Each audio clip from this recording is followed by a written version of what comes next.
At McLaren and with your expertise and experience, what do you think is the biggest pain point that you've worked on and helped solve? Okay, so my work is always in data analytics, modeling and simulation, but without data, I can't do anything. So people, even departments within a company, don't normally like to share data because that's power. And to share data between businesses is orders of magnitude more difficult, right? Because people have a cultural dislike, there are legal barriers to overcome, the technological difficulties are not so great. But what I find is the way to overcome the barriers is to start small, and that's with design. I think by design, if I can understand and display how data can help you run your business better, if I can get people on board with that, then they see the value and then the barriers start coming down. So quick sprints in a safe environment with small amounts of data, you usually get even the lawyers on your side because they can see what you're trying to do, and it's not so risky as data sharing is perceived to be from the outset.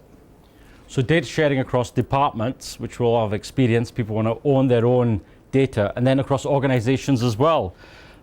How do you see organizations collaborating? Okay, so I think if you want to go across departments, you get competitive advantage. Take Formula One, that's an extreme example. There's a single source of the truth in a Formula One team. There's no debate about the veracity of that data. And that allows you to drive data-driven designs, data-driven decision-making in an operation, and even delegate to people who are not the most senior in the team, because they're the point of most knowledge. They're underpinned by high quality data that fed the models, that fed the design, that allows you to run an operation. Now that's one extreme example. Go to how do you see it work well amongst businesses, it's a real challenge. So can I give you an example from last year? We ran a hackathon with Northumbria Water in the Innovation Festival, and it was a great event. And the challenge was, how can we use alternative data to help us understand demand for water consumption? And we used data from pubs, retailers, tourist bodies, even weather forecasts. But within a space of a few days, we were able to show that on top of their intrinsic utility data shone a light on an opportunity for foresight, for demand that they hadn't thought of. Now I would say, why stop with Northumbria Water? Why wouldn't you try and spread the process across the whole of the nation, get all the utilities, which don't compete with each other anyway? If they shared the data, we get a nationwide point of view. And then you get national competitive advantage, because we would have better foresight. And why stop there? You could say, well, we're already dealing with climate change. You know, it rains less, but when it does, it pours, and we get longer dry periods. That's really hard if you're a water utility. So they've all got the same problem. Why don't we collaborate? But why don't we bring in industries that are affected by or contribute to that challenge, like farming and agriculture? And then you start to get, it's really difficult, and it'll probably take years, but if we did share data, we could compete, maybe in a safe environment, to see, can we foresee how best to navigate climate change?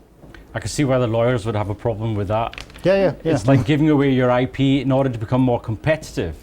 Yes, so the debate is the IP in the data, or should it not be in the models that you derive from the data? I'm going for the latter. Just say that again? Should the IP really be in the data? Or should we not share the data and allow people to retain the intellectual property and compete with each other with their intellect at deriving insights from the same data set? And you can keep that to yourself. And you can patent that? Yes. Right. So sustainability is the general discussion today. Where do you see sustainability sitting in an organization? Is it a KPI? Is it a nice to have? Is it part of the whole organization that's driving it? Where does it sit? In my experience, it's something new. It's very embryonic, and we're not sure. What I can say is every business has competing KPIs. So it might be the marketeers, it might be the financial people or the operations people. It's already a struggle to get them to share data so that I can understand how your intervention to hit your target affects her target say in marketing. Now up comes sustainability. There's no argument it's a new KPI. I'm unsure as an individual whether it should be a KPI in its own right or should it be an intrinsic part of everybody's KPI. I actually think the latter is where we should be in the future. And so I think the interesting thing is there's no compromise on the sustainability KPI. And it's going to force compromise in other vectors. If I'm trying to maximize profit, but you're telling me I've got to move towards net zero, I'm going to have to compromise something. Is it customer experience? The marketeers won't like that. Is it profit? CFO won't like that. Is it operational delivery? COO won't like that. But I think it's unavoidable. And so I think that's why visualization is going to be key, because not everybody talks the same language, technically or culturally, so to speak. So I think if we can display how you moving that lever or your intervention affects somebody else, we can possibly all navigate towards a future scenario that's constructive and more net zero. But that's a mindset shift. That requires simulation, because there's not one strategy, is there? There's multiple. Who knows the way this is going to evolve? And not everybody's comfortable with that level of uncertainty. Hannah was talking earlier on about the Climate Action Initiative is where all of our partners come together to share data, best practices to accelerate the transition to net zero. And it's once a month we gather. You talk about mindset change and behavior change.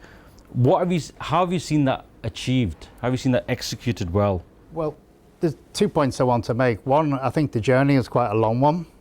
So you're going to need commitment from the parties who say they'll collaborate. And I think commitment requires motivation and belief in equal measure. So we all start off enthusiastic, right? Of course, this is a higher order goal. We want to address net zero. But we begin to lose belief when we can't see we're navigating towards the target. Because most of the time we're off track, but you need to be looking forward, not evaluating performance last month or last year. So I think navigating to a future is important. That requires high quality data, not just loads of data, but real scientifically chosen data that will allow you to simulate with some degree of confidence future scenarios. And I think that's where the belief comes from. I actually don't think it's very useful to just hoover up data from lots of industries like farming, agriculture, water, electric, gas. We did that in a sprint, but in a very controlled manner. If you did that nationwide, that would be really quite clumsy. I think you should be seeking maximum insight from the minimum amount of data. And I'd argue that's where design comes in. Starting with the design thinking, understanding the goal you're trying to achieve, and only then challenging, can you measure what you're trying to manage? Because I don't think we're there yet with sustainability. And just could you dive in a little bit deeper about design first, then collect data second? Yeah, so the view I have on design is if you look at maybe somebody running a business that's now trying to embrace the net zero challenge, can I interview individual stakeholders or personas, as the designers say, and understand what performance looks like for them in their position, and understand what view of the world they need to see. But then try and shape what's the holistic view for that company in the round. So they have to hit the sustainability target, but of course they've got to please the shareholders and they've got to be efficient, so to speak. So design comes into how do you present the information in a way that people can act on and feel that they're understanding and in control. Because most people are not data scientists, so they're not going to ask about the machine learning going on in the background. They're going to ask about how that delights my customers. So you can delight your customers, but not at the expense of sustainability. That's your compromise that you might have to take.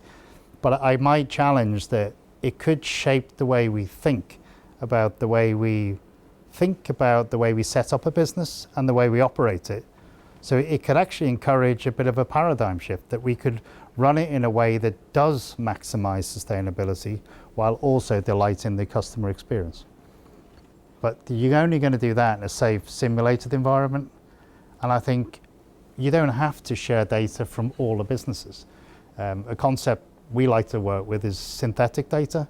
We take some real stuff and then we build stuff that's synthetic, it's got no risk, with sharing, and then we experiment on that to see can we learn which parameters are most important to hit the target on track. But the skill is keeping, I would say, non-data scientists on board, because they're a rarity, but you need those people in the background. But the people in the foreground are the ones that are selling the belief. Those personalities are probably more important. And we've got a real diverse mix of people here. We've got people from different sectors, different sizes of organizations, different geographies. What do you think how we can contribute towards the net zero challenge? Okay, I think it would be great if we could understand, in a particular sector, who are the related parties, and get together to see, are we willing to share data, even if it's a subset, a sample of data, to see can that work. I've seen it work at a nationwide level for water utilities. I've seen it starting for all utilities and associated industries in Britain. And people, it's really strange because normally the data was super proprietary, but people are realizing that I contribute to your problem, but if you don't sort your problems, I'm going to have an issue.